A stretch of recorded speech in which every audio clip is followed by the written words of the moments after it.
afternoon, everyone. It's so fun to see all of us here online. And today I'm here to moderate a panel called Women Revolutionizing Tech. And I can see four fantastic ladies on the panel with me, and of course, Keith in the studio. And actually, the whole point about this panel is about women revolutionizing tech, and it's about to encourage how women like you in the audience and how you can achieve a career linked to tech, enter the field, and talk about, the biases in the supply of finance and what everyone is trying to do to change it. So I wanted to start with a couple of statistics because, we have to start with that because we've got to start from a baseline. And there was an EU report, Science, Research and Innovation in EU 2018, so though slightly old, females represent almost half of the graduates at doctoral level, but women still represent less than 1/4 of all researchers and 1/6 of researchers in the business sector. Women are also still strongly underrepresented amongst patent innovators between 2013 and 2017. And the women to men ratio of patent innovators was on average just over 1 to 3. A number of studies have shown that companies led by women on average perform better in the long term. And according to an EIB study, women-led companies outperform the market in terms of median revenues at later stages. Now, according to a study led by the Kauffman Foundation in the US, private tech companies led by women are more capital efficient, achieving 35% higher ROI, and when venture-backed, 12% higher revenue startups run by men. However, investors invest in teams that look like them. That's been shown time and time again, and only 9% of partners in venture capital in Europe are women, and a lower percentage of investments in women-founded businesses are the case. So today, the panel is really going to explore those numbers and see what is being done. It's 2020, folks, and we need to change that bias, don't we? So with that, I wanted to sort of introduce the panel. First of all, we have Keith Sequeira from the European Innovation Council, and he'll open up with some opening remarks. And then from there, the four panelists, Mali Baum from W Lounge, Simone Brummelhuis, a partner at the Borsky Fund, Shiva Dudstar, the head of Innovation Finance Advisory at EIB, and Kinga Stanislavska, managing partner at Experior VC, and also a fellow EIC advisory board member with myself. We will all start to chat into it. So with that, Keith, I'd like to pass to you and get your opening remarks before we move across to the panel. Thank you so much, Bindi. And let me start by saying what a great panel this is. I think everyone on this panel is a role model for women revolutionizing tech. And I feel a little bit the odd one out in this panel, but I will do my best. I just wanted to say a few words to start off about what we've been doing in the European Innovation Council. We're in a pilot phase, so what have we done so far? So we started off with what we do right across the Horizon programme, which is to look for gender balanced panels, advisory groups. Everything we do is gender balanced. So if I look at the advisory board, and it's great to have Bindi and Kinga here from our board, that's at least 40% women on our board. If I look at the juries, so these are the entrepreneurs, the investors that select the companies that we will invest in, we're more or less 50-50 between men and women. If I look at our new investment committee for the EIC fund, we're 50-50 as well. And we've just had the announcement of the Women Innovators Prize to really give recognition. So I think we started off in not a too bad place. But then when we started talking with the board, with Kinga, with Bindi, with others, they said that the EIC should be attracting the best innovators from right across Europe. So who are you actually supporting in the companies that you finance? So we started looking at who are we actually supporting, who are all these companies. We fund around 200, 250 of the best startups, SMEs from across Europe. The first time we looked at this was in October at the end of last year. In that funding round, we funded 75 companies. And then we looked at who is the gender of the CEO. And we saw that only 7 of those companies had a female CEO. So that's like 7% of the companies that we funded. So we saw it was quite shocking that we have a real problem. So what we've done this year is we've introduced a tweak. We've said, okay, at this final stage of the interviews, we will select the best, but we will make sure that at least 1/4 of the companies coming have a female CEO. It's the first time we've done this. It's the first time we've collected this data. And the results have been, I think, really, really positive. What happened in the end is that we funded 64 companies. 22 of these have a female CEO. So that's like over a third. That's like triple what we had before. So I think we've made a good start. And it shows that there's plenty of female talent out there. We have wonderful companies. We just need to tweak the system a little bit.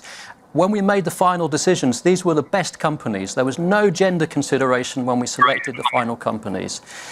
So we're looking to see what we can do next. So very much looking forward to the discussion. I hand it back to you, Bindi. So first of all, Keith, thank you for listening to a lot of our feedback. I know Kinga and myself have been working with you since 2017, so it's good to see you're making the moves in the right direction. And with that, I'd like to introduce this wonderful powerhouse of a panel. I'd like to ask each of you to introduce yourself for a minute, and also let's talk about what city we're calling in from. I'm going to wave from London. We're still technically part of the EU till end of the year. So this might be my swan song in an EU Research and Innovation Days. But Molly, let's start with you. Where are you calling from? And tell us a bit about yourself. Thank you so much, Bindi. And as you, I'm super excited to be in this panel today with phenomenal women that I'm super lucky to say that we know each other for several years and fighting together for the same goal. So a bit about myself, I was born and raised in Tel Aviv, living in Berlin for 6 years. Something we did in the past together, still the core of my main mission. I built 6 companies in my life, serial entrepreneur. The last year in Berlin. W Launch, we call it the ecosystem, communicating between public sector, family offices, corporates, and startup for I would say much more win-win situation and capital, and for startup to use this infrastructure to grow faster here in Europe. And the second one, raising Magda Group, which is a fund of fund with the mission to support much more of venture capital all over Europe to understand that investing in female CEOs, diverse team, is not a social thing. It's absolutely purely business decision, because right now we are missing half of the population because not even enough capital going into these ventures. Thank you. Thank you, Molly. You put your absolutely, and I love that you're making this your life mission. With that, next, Simone, I remember from you days of old in London back in 2009, and you were doing these amazing female founder dinners way back when. So well ahead of the game. So Simone, a little bit about yourself and where are you calling from as well? Yes. Hi, Bindi, and hi, all of you. Happy to be here. I'm calling from Amsterdam, where I'm the partner of the Borsky Fund. It's a venture fund. We invest in technology companies founded by women. We are backed actually by Dutch banks, by family offices, and by individual investors, of which 70% are women. My background, starting in law and building a tech enterprise, which was sold to a US company, to TripAdvisor, after which I started the platform The Next Women, connecting female founders and investors. And from that platform, we first built an angel fund, the Next Women Crowd Fund. It was a pilot fund in 2015. And now in 2019 and 20, we've launched the second fund. It's a 40 million fund. And we've done 2 investments already. And we're closing the fund for investors at the end of the year. So happy to see that the start was some time ago on this topic. And I'm happy to see that the EU is picking it up with great success. So it was good to hear that the pilot that was described by you was a success, actually. Thanks. Fantastic. Thank you, Simone. And over next to Shiva from the EIB. Where are you calling from as well? Yes, Moyen from Luxembourg, and great to be here. I wish we were there together in Brussels. So I'm actually really, like Keith, I would say we're both outsiders. At least I'm certainly an outsider. I don't think I would see myself as revolutionizing tech, but hopefully revolutionizing tech finance, because that is really what I'm quite passionate about.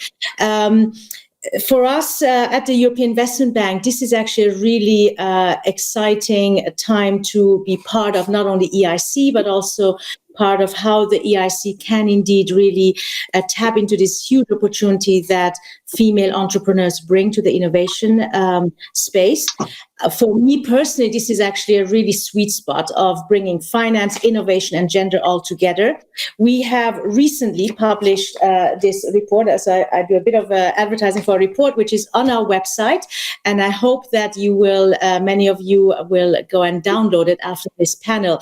So I'm happy to later tell you a bit what we do on the advisory side in terms of advising some of the innovative companies to have better access to finance. We do studies like this one that help us to actually develop potential new products. And we work very closely with the European Commission, in fact, the EIC team, to also help some of the deals that are going through the pipeline to actually get to their money. So really great to be here in this panel.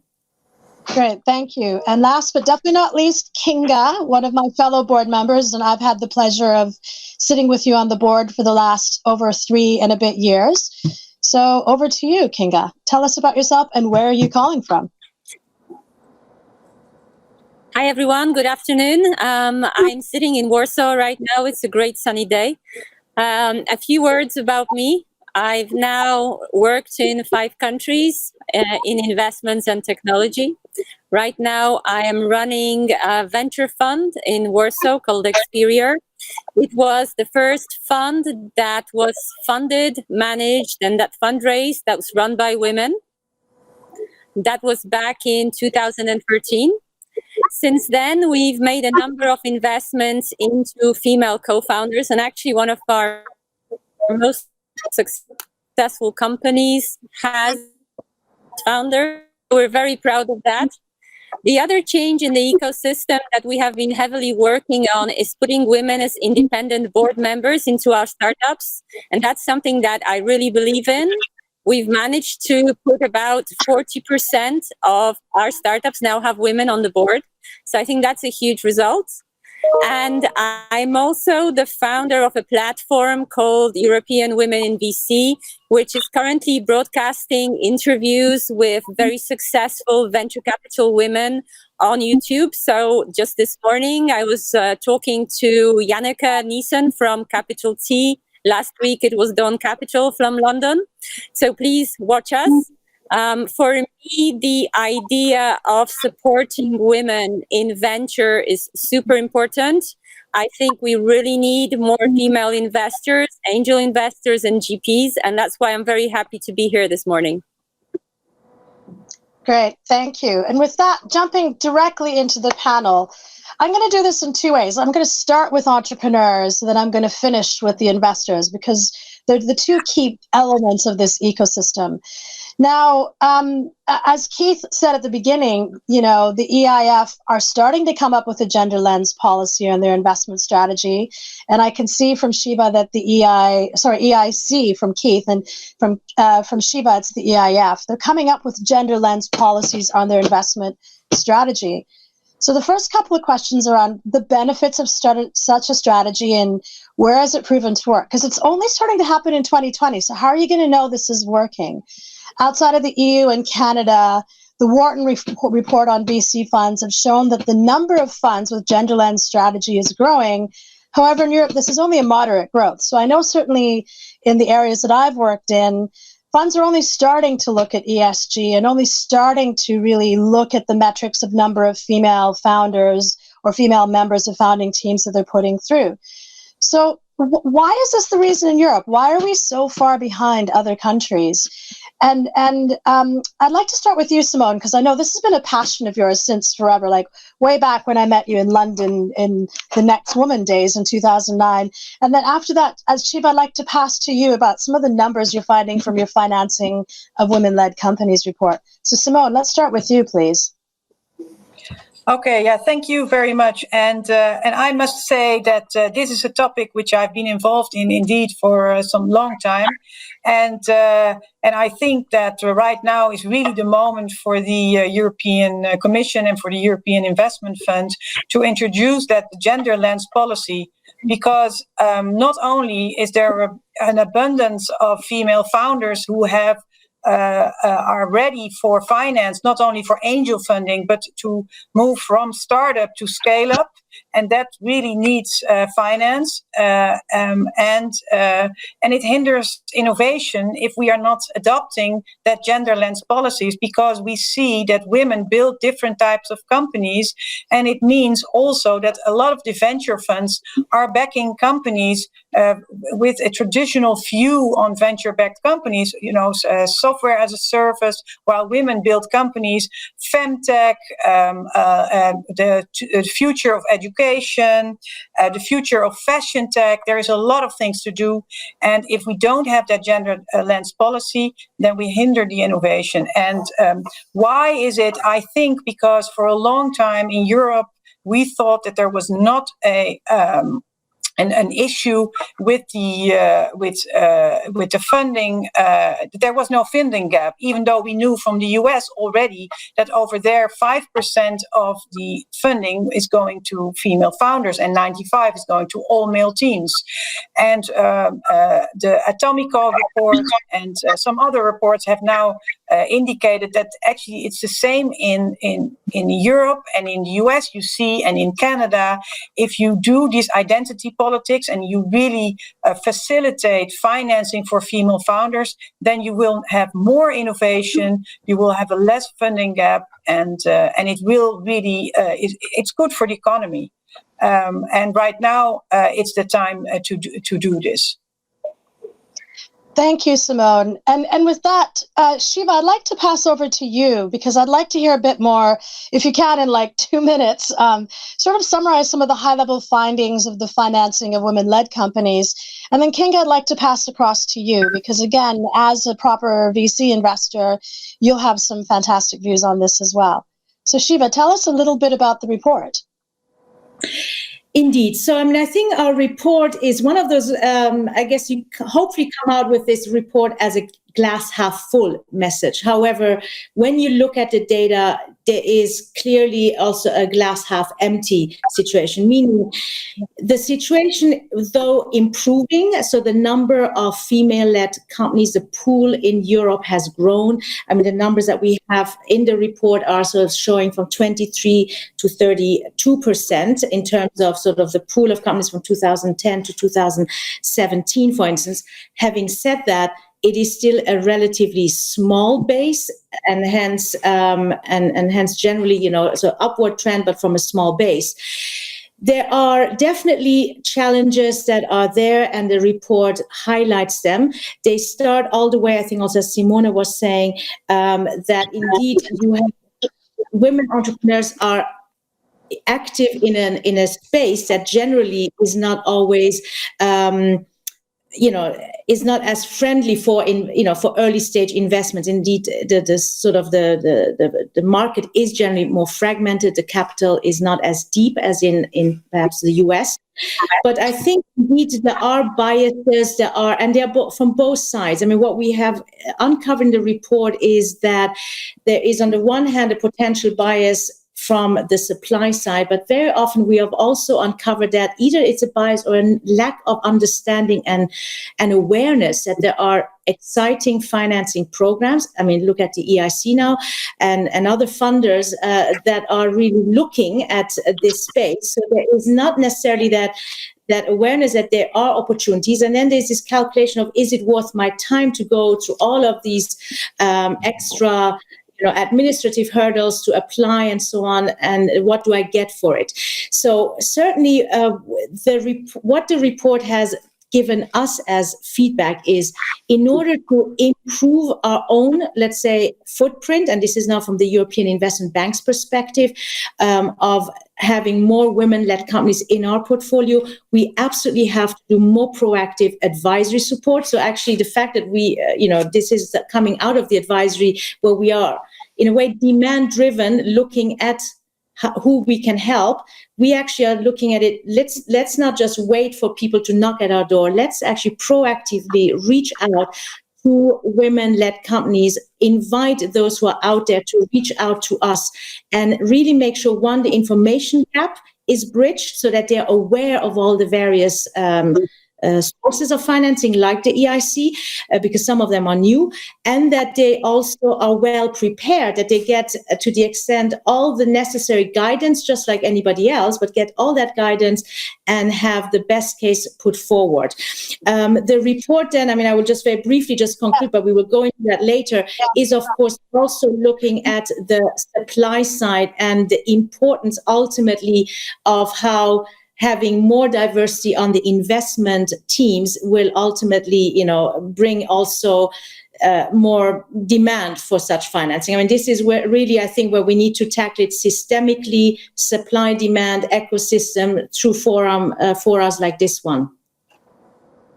And I think, I've got my own portfolio of 10 companies, and 7 of the 10 are women-founded businesses. So I personally believe very firmly in the sisters got to help each other out. And I'm going to quote a Harvard Business School study, Harvard Business Review study, which I think is really fascinating. And this is an article that I wrote in a UK publication called City AM, where there was a study released last year where women were getting pennies to the pound in funding. So for every penny a woman was funded, men were getting a pound. So it was a 10-to-1 ratio for Series A and above, which is insane. So this is what I want to quote. The kind of questions that are asked in an investment committee to male and female entrepreneurs. And for men, they asked questions about the potential for gains. And for women, it was about the potential for losses. So we are kind of held to a higher standard in the investment committee room. And these are absolute key findings in this study. And I'm hoping that will change in the IC room, in my personal perspective. Kinga, what kind of stuff are you doing in the Women in VC initiative and in your own fund in Experior to make sure that there's that kind of bias and in the questioning and investing in female founders? What are you doing to combat that? Because obviously, Shiva, you're putting out reports. Keith, you're making sure that more women are coming to the table in investment discussions, but there's still that inherent bias there. So Kinga, I'd like to start with you. What's happening? And then Molly, I know because of what you've been doing in your ecosystem building, I'd like to get some of your insights. So Kinga, over to you first.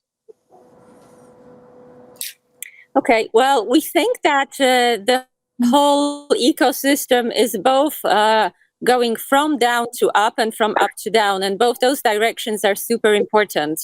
So looking at the female founders, a number of initiatives has been created to help them interact with each other and build a kind of ecosystem to learn off one another, to meet up, and to do this regularly.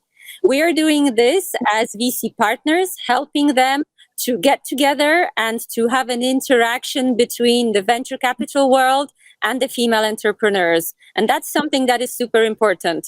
What needs to happen as well is these messages need to go right from where the level of the money is. So it needs to come down from the top.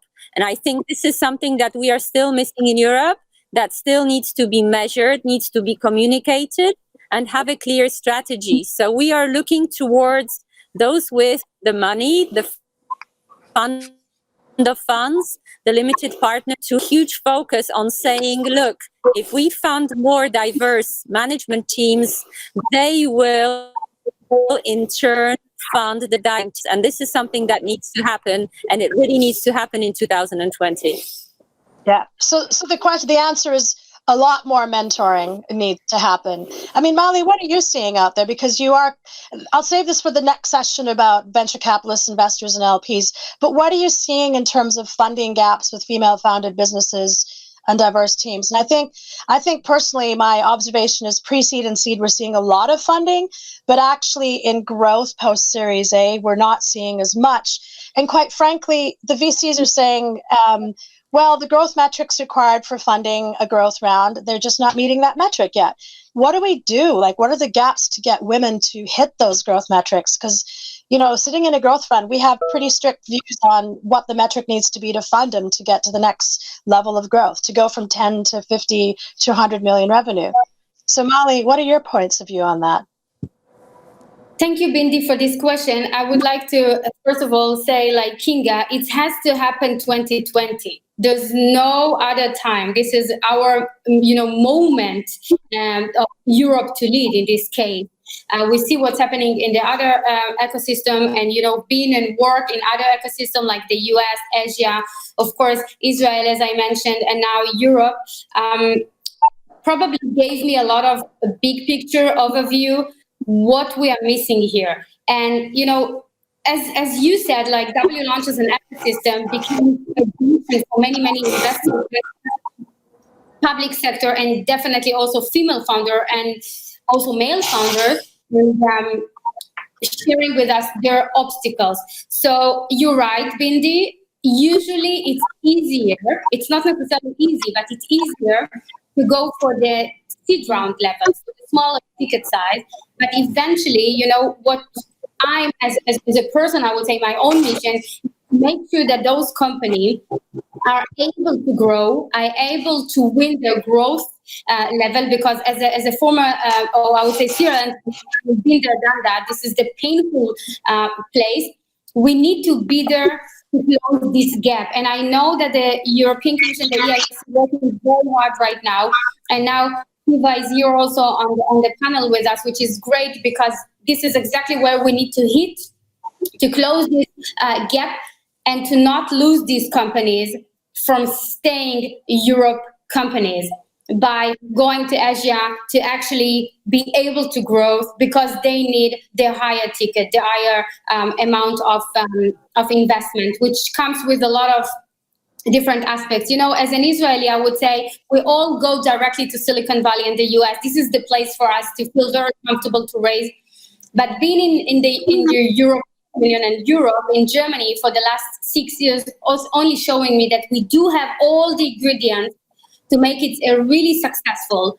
And investing in women, it's absolutely a business opportunity, not a social thing at all, because we're just showing the LPs, those males that right now, part of them are really good guys, but it's a lot about education and awareness. And this is exactly where we are stepping in. This is the only reason that I'm raising a, Magda Group. We have the team and everything to show, hey, we want to implement more capital into the venture capital, but also on the same time raise the awareness for female founder, for diverse team. So it's much more only capital. It's a lot of role models and help them how to grow, open the network for them to be able to grow when it comes to strategic partners and so on.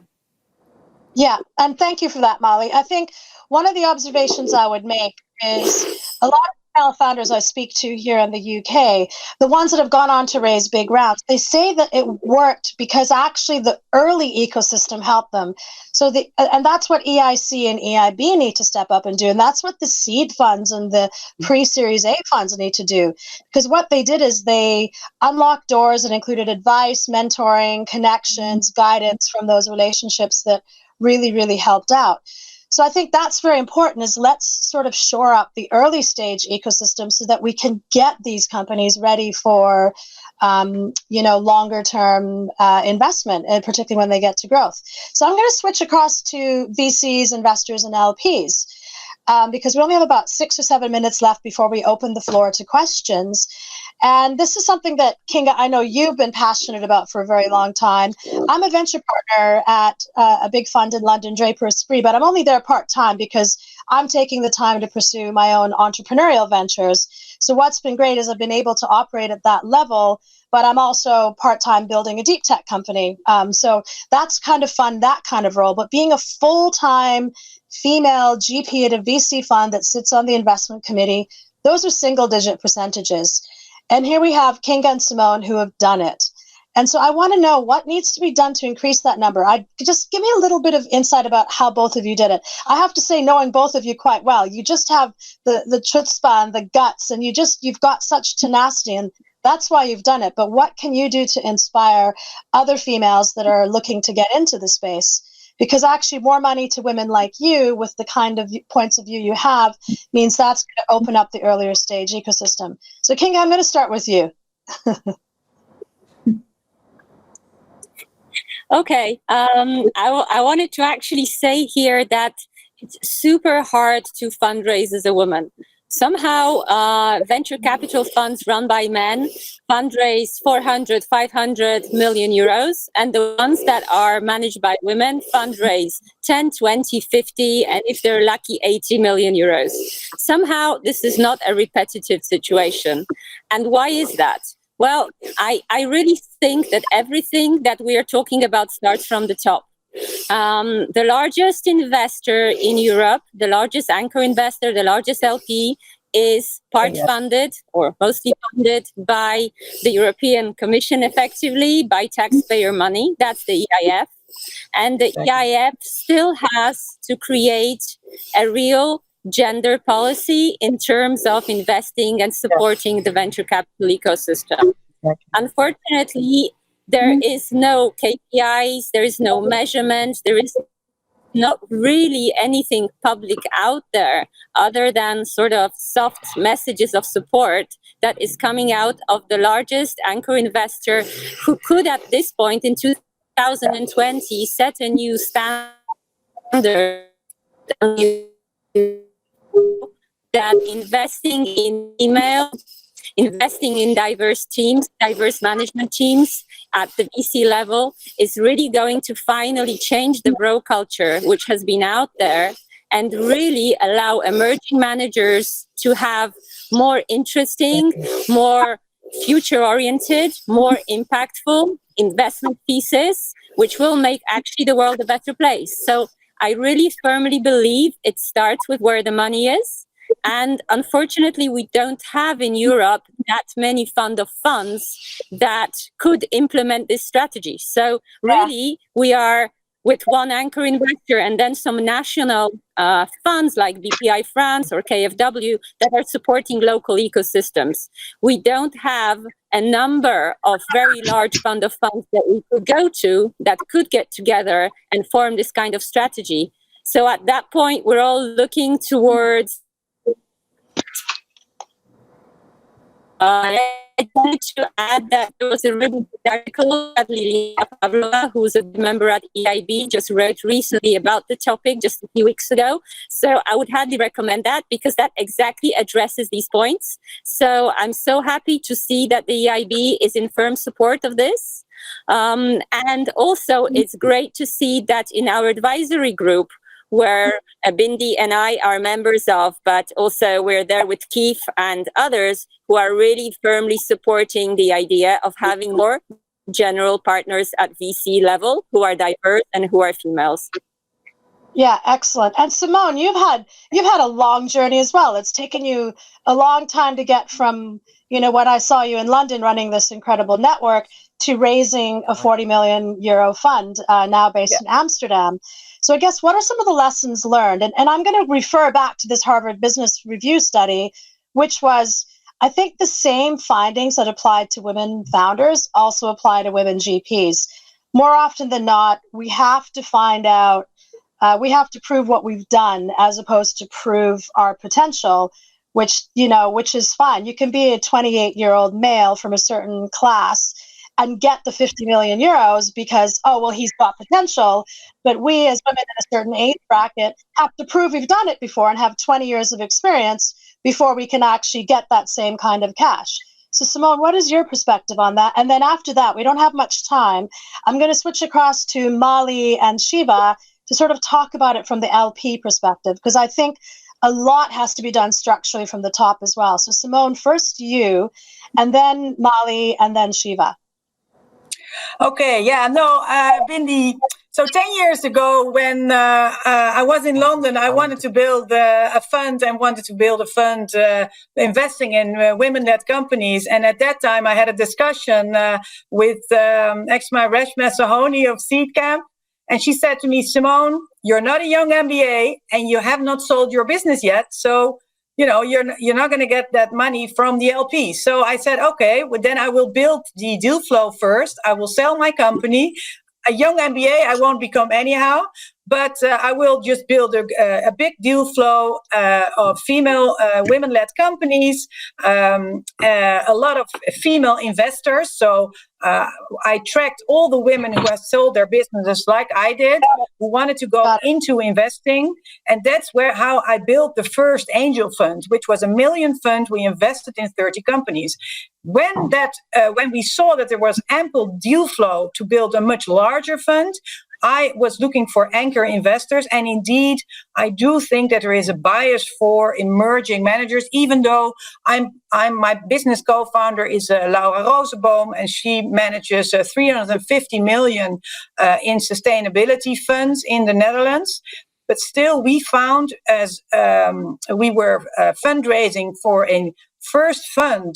For a fund which wants to invest in female founders, it's a new thing in Europe, and that's what the EIF sees too. They're like, wow, this is new. This is venture fund, and then also investing in female founders. So you get the bias from doing something new. If you look at the EIF, and indeed it's what Kinga says, they are the biggest supplier of money of venture funds. We don't have pension funds in Europe who are funding venture funds. There are no endowments. So it's the EIF, it's the local governments, and it's tech entrepreneurs who've sold their businesses. But there are very few women tech entrepreneurs who have sold businesses.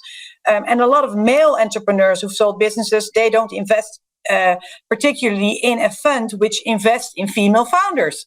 So our anchor investors are happily free banks who believe in this, and 80% is now private money, but I still think that the EIF should double our fund, because then we will have a 60 million or a million fund, and that's still a micro VC fund, mind you. And in the US, you have Melinda Gates. She puts in 200 million in pivotal ventures. You have, other sources of money. So I think the EIF, they have to look into funds like ours and double it to show the impact, to get the impact, because we are investing in female founders. That's what we do. We don't have to choose between a serial all male team and a first-time female founder, because we will fund that first-time female founder. We don't have to make that difficult decision between serial all male teams. And right now in Europe, a couple of guys coming together, building a team, have a much easier time to raise funding. A couple of women who come together and build a great company have a difficult time. Yeah. So Simone, thank you so much for that. What I'm going to do is, we're running short of time, unfortunately. So what I want to do is I want to bring Keith in, because I know he's EIC, but he does sit in the commission. So I'm going to pick on Keith a tiny bit. And Keith, you've heard the passion that's coming from all of us on the screen. Can you sort of provide an answer? Like, I know what you're doing at EIC, but what are you hearing about what's happening at EIF? Because I think there's a lot structurally there that needs to be addressed. And I don't know if you can speak on their behalf, but can you give me some insights around that? Because, we do have to pick on you a tiny bit. Thanks a lot, Bindi, and I think Shiva can help me with this one as well. Yeah, you contribute too. Maybe one thing to say is that, we've done a lot of work on research and gender, so we've had gender action plans for universities since 2007. So this is a kind of, I think it was only really with Innofin, which Shiva has been really instrumental in, that we've really started on innovation finance. So we've been there a few years, but we have a long way to go. Just to say a bit more on what we've done on the EIC, if it's an inspiration for the EIF. I mean, following your advice from the board, we've put KPIs for gender. So yesterday, we released our first EIC impact report, which reports against these KPIs on gender. The interesting thing, I think, is that it forced us to look at the data, and we realized we didn't have the data. So that's really important to look at the data. When we looked at the data and we saw less than 10% female CEOs, that's when it really hit us that we need to do something. So getting the data, the KPIs forces you to have the data, and I think that's really important. The other thing I think that really worked is that we didn't really change our processes. What we did is we put a message out saying we are particularly interested in female founders. And I think that message made a huge difference, and we've seen it in the numbers going from less than 10% 20% to over 34%. That's the effect of sending out a message that we are particularly interested in female founders. We're not only for female founders, but we're particularly interested. And the other thing we're doing is that we're building the whole kind of mentoring and advisory bit. So I think Kinga was on our session, our workshop yesterday. We're reinvigorating this from next year with a full European Innovation Council, and we will be looking at female business advisory, mentoring, coaching, networking that is specific to female founders, and your help with that would be great. And the last thing to say, to kind of get back to the EIF, with the EIC, the equity piece, we think is going to be around 3.5 billion euros over the next 7 years. Of course, we're a different piece than the EIF. We're doing the early stage deep tech. But I think that's where we have problems as well. In the deep tech area, I think there's particular issues here. So I think if we can get it right with the EIC, 3.5 billion equity investments in deep tech areas, that's going to have big knock-on effects on the whole ecosystem. Thank you for that, Keith. And we don't have a lot of time, but I've had requests from the audience that, Shiva, could you share a link to the report in the chat? And ditto for Keith, will you share a link to the report for the EIC statistics? And I know Kinga and myself were in an email chain with you yesterday, very much talking about that kind of mentoring and what we need to do. So thanks a lot for that. I've got one last question to ask each of you, and we only have 3 minutes, so keep it to 3 minutes, like 30 seconds each, okay? I guess, what are your perspectives in terms of what needs to be done to change? What is the one thing that needs to happen right now to change? And that's sort of your final summary conclusion.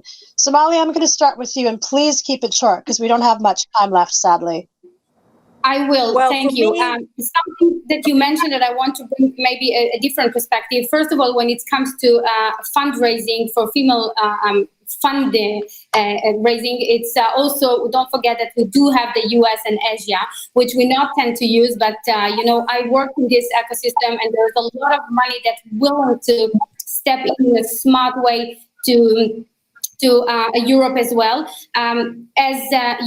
Shiva said that before, even when the KfW deployed the money, they didn't deploy the money for first-time fund, which means, this is a movement that we see more women actually raising their own fund. So they are automatically out of the system. Back to what Shiva said before, we have those ladies that have this, balls and taking the risk and building their own fund, because I think we are the funnel for much more female investors to step in.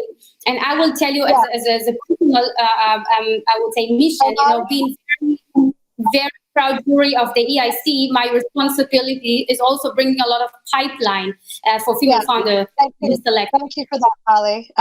Sorry to be so short, but we only have like 2 minutes left, and I want to get everybody in. Shiva, can you say something in 30 seconds or less? I appreciate the passion that every single one of us is showing. What is the one thing that needs to change, that needs to be done? I want a message to the policymakers out there, and to the investors out there, and to the LPs. What needs to be done? 30 seconds. You're off. Okay. What I would hope is that we actually have a more dedicated window, and in particular, I would say to accompany the EIC on the EIF front, to target women-led funds, just like the ones that are on this panel. The EIF has it under Innofin for space. They are doing things for the AI sector. We need very dedicated resources. I believe that ultimately, when the money from the very top, meaning the Commission, the EIB, comes into this space with these conditions, so to speak, that's what will focus the mind of these entities to really look hard for good investment opportunities. We see that in other sectors. We see it right now in space. We see it in AI. Why not for half of the world population? Thank you. Thank you so much, Shiva. Kinga, 30 seconds for you. What is your final message to this group of people listening out there? I think we need a leader LP who will change the status quo,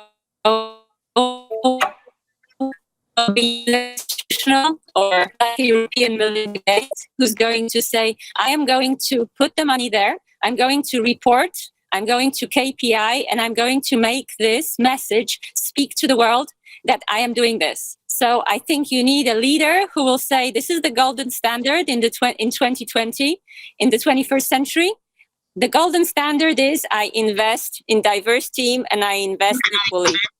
Hey, thank you so much. And unfortunately, Simone, we're out of time. We wouldn't be able to get to you, but you gave such a brilliant answer just before that I think all of your points came across. So with that, thank you everyone for tuning in, and thank you ladies for being so passionate, and thank you, Keith.